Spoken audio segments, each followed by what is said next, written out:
jangan lupa untuk subscribe channel youtube.com/kumasnazi. Gratis! Kita upload setiap 2 hari sekali, konten segarin, sekolah agak ngajarin setiap hari Senin dan Sabtu, jam 2 siang, dan barbecue belajar bareng aku setiap hari Rabu jam 6 sore, dan kita juga punya konten-konten seru lainnya yang bisa menghibur kamu. So, jangan lupa subscribe ya! Halo teman-teman, kamu bingung caranya membagi kuliah dengan bisnis kamu atau sekolah dengan bisnis kamu? Pada dasarnya tidak ada yang sulit teman-teman, itu semua bergantung pada kedisiplinan kamu.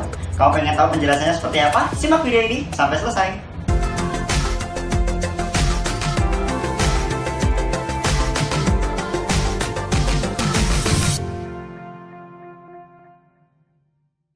Jika kita lihat perhitungan dalam satu hari kita, ada 24 jam yang kita gunakan dalam satu hari. 7-8 jam memang kita gunakan untuk sekolah, dan untuk yang mahasiswa mungkin 7-9 jam digunakan untuk kuliah, dan itu pun relatif, ada yang kuliahnya sore atau ada yang kuliahnya pagi.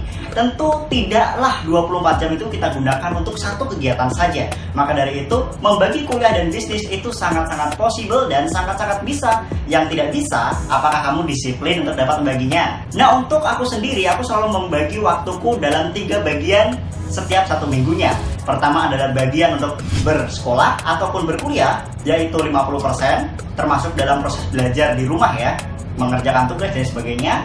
Kemudian ada 40% untuk berbisnis, serta 10% untuk me time, family time, keluarga, dan olahraga ya. Karena kita juga perlu memperhatikan diri kita sendiri. Kesehatan tetaplah harus jaga walaupun dalam produktivitas yang tinggi. Nah, jika kita olah-olah kembali bahwa kita harus membagi waktu 50, 40, dan 10%, itu semua relatif ya teman-teman ya. Teman-teman bisa mengganti angka-angka tersebut tergantung dengan kemampuan teman-teman, karena tidak setiap orang bisa mampu berbisnis 40% dan sekolah 50%. Ada yang meminta ya olahraganya ditambah 20% lah, atau me time-nya ditambah 20% karena mungkin sedikit stres kalau banyak produktivitas. Ya monggo-monggo saja, semua itu tergantung enaknya teman-teman. Nah, yang paling penting dalam poin untuk berbisnis sambil berkuliah dan bersekolah adalah memilih bisnisnya, memilih bidang bisnisnya. Jangan sampai kita memilih bidang bisnis yang terlalu memberatkan kita dan merugikan salah satu pihak yang harusnya kita prioritaskan, seperti sekolah ataupun berkuliah. Sebagai seorang pelajar, kewajiban kita adalah belajar, yaitu bersekolah ataupun berkuliah. Anggap saja bisnis ini sebagai sampingan, tapi juga harus diseriusin. Nah, memilih bisnis haruslah tepat dan tidak memberatkan salah satu posisi kegiatan kita ya. Bisnis ini yang aku sarankan adalah bisnis-bisnis yang bisa menempatkan teman-teman di posisi distribusi atau distributor. Jangan sampai teman-teman berada pada posisi produsen, atau teman-teman membuat rumah produksi atau pabrik ya, itu terlalu besar, itu terlalu masif, membutuhkan banyak sekali karyawan, dan itu manajemennya akan menguras banyak sekali waktu teman-teman untuk belajar dan sekolah ya. Belum lagi mengurus legalitas, belum lagi kamu harus berhubungan dengan banyak distributor lainnya, semuanya akan mengganggu proses belajar kamu. Nah, jika kamu memilih bisnis yang menempatkan kamu di distribusi, contohnya seperti apa? Memilih bisnis reseller, atau memilih bisnis dropshipper, atau memilih bisnis makelar, jasa yang ringan, itu semua bisa dilakukan di posisi yang distribusi. Tidak menutup kemungkinan juga sebagai seorang distributor, makelar, reseller, dropshipper, bisnis teman-teman bisa menjadi sangat besar. Ada banyak sekali dropshipper, reseller yang omsetnya puluhan juta bahkan ratusan juta. Semua itu bergantung pada bagaimana teman-teman menseriusinya, disiplin melakukannya, dan menentukan strategi yang tepat. Nah, bagaimana agar bisnis kita bisa memperoleh strategi yang tepat agar kita lulus kuliah bisa mendapatkan bisnis yang mapan, atau di posisi kuliah bisnis kita bisa mapan. Kita harus berpikir jangka panjang dengan harapan-harapan yang baik dan dengan tujuan yang sangat realistis, tepat, dapat diraih dengan proses yang sudah terlihat prosesnya. Istilahnya, jika kita perumpamakan ya, jika teman-teman ingin menuju ke Monas, sedangkan posisi teman-teman masih sangat jauh, tentu Monasnya tidak akan kelihatan. Jika teman-teman tambahkan rencana di sana, dapat tambahkan plan, tambahkan strategi, bagaimana tahap-tahapnya untuk sampai sana, kita anggap saja tahapan-tahapan dan plan itu adalah teropong. Jadi, jika posisi teman-teman masih jauh, teman-teman bisa meneropong itu Monasnya di posisi mana. Nah, jika teman-teman sudah dapat itu posisi Monas, teman-teman udah aman, tinggal melangkahkan kaki.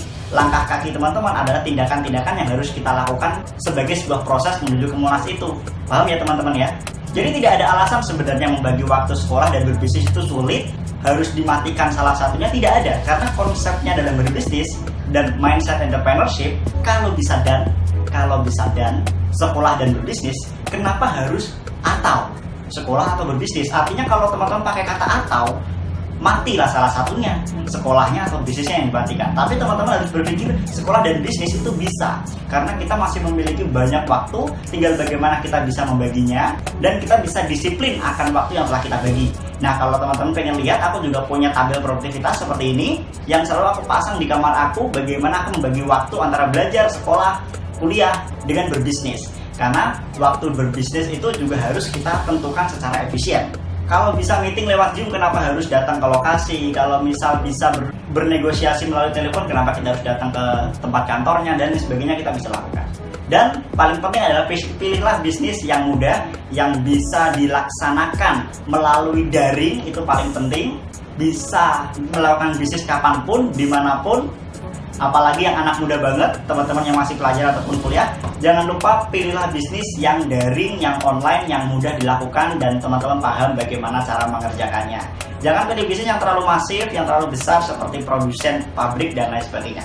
Dan produsen kelas kakap itu kita proses dulu dari proses distribusi di waktu sekolah dan kuliah. Isilah waktu berbisnis teman-teman dengan menjadi distributor. Nanti ke depan kita bisa raih sebagai seorang produsen. Jika kita telah memiliki pengalaman sebagai distributor, insya Allah suatu saat kita menjadi produsen, kita akan sangat besar. Aku merasakan sendiri teman-teman, kalau kita udah pernah jadi distributor, kita punya tempat produksi, kita akan lebih mudah melakukan distribusinya atau melakukan penjualannya ketika kita sudah punya pabrik nanti. Jadi Mas Istiari, semoga membantu teman-teman untuk optimis berbisnis sambil bersekolah atau berkuliah. Semoga bermanfaat. Bagi Mas Istiari, bye-bye.